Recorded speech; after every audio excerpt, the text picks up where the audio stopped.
টুকটাক কিছু ফল নিয়ে আসা হয়েছে, আর কেন নিয়ে এসেছি সেটা তোমাদেরকে একটু পর সামনে এসেই একবারে বলছি। যাচ্ছি তাদের ঘরে, কালকে লোকনাথ পুজোটাই প্রসাদ দিতে।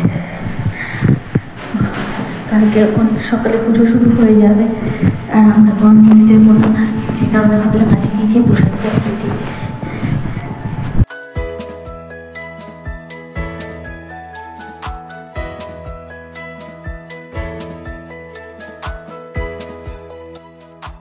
এটি কিন্তু বাবা লোকনাথের পুজোর দিনের ব্লগ। সকাল সকাল উঠে আমার স্নান করে পুজো টুজো দেওয়া সমস্ত কিছু কমপ্লিট।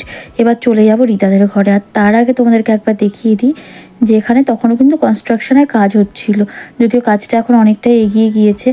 এই ব্লগটা অনেক দিন আগেরই, বুঝতেই পারছো, এডিট করার জন্য আর আপলোড করা হয়নি, মানে এডিট করতে লেট হচ্ছিলো। তো এই তো চলে এসছে রীতার ঘরে।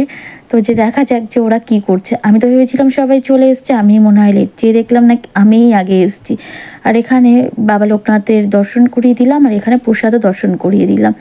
ওর ঘরের এই মন্দিরটা আমার খুবই ভালো লাগে, এত সুন্দর করে মেয়েটা সাজিয়ে রেখেছে, তো ভীষণই ভালো লাগে। আর এখন চলে এলাম কিচেনে, যেয়ে দেখলাম ওরা ভুনা খিচুড়ি আর এখানটাতে পাঁচমিশালি সবজির জন্য সব রেডি করেছে। তো ওরা রান্না করতে থাক, ততক্ষণ একবার ব্যালকনিতে তোমাদের ঘুরিয়ে আনি। এখানটাতে উচ্ছে গাছ, কুমড়ো গাছ, লাল শাক গাছ, লঙ্কা গাছ লাগিয়েছে। আর ব্যালকনি থেকে একবার তোমাদেরকে দেখিয়ে দিই যে ব্যালকনি থেকে ভিউটা কেমন। এতদিন তো আমার ঘর থেকে বেরিয়েই দেখিয়েছি, ব্যালকনি থেকে আজকে দেখালাম। তারপর খেয়ে নিলাম একটু ম্যাঙ্গো জুস, আর তার মধ্যেই দিয়ে দিল প্রসাদ। প্রসাদে কী ছিল সেগুলো তোমরা একটু পজ করে দেখে নিও। আর এখন এই যে মেইন প্রসাদ, ভুনা খিচুড়ি, মালপোয়া, এগুলো চলে এলো। আর এই যে ছানার জিলাপি আর বাঁকা সন্দেশ, এগুলো কিন্তু রীতা নিজের হাতেই বানিয়েছিল।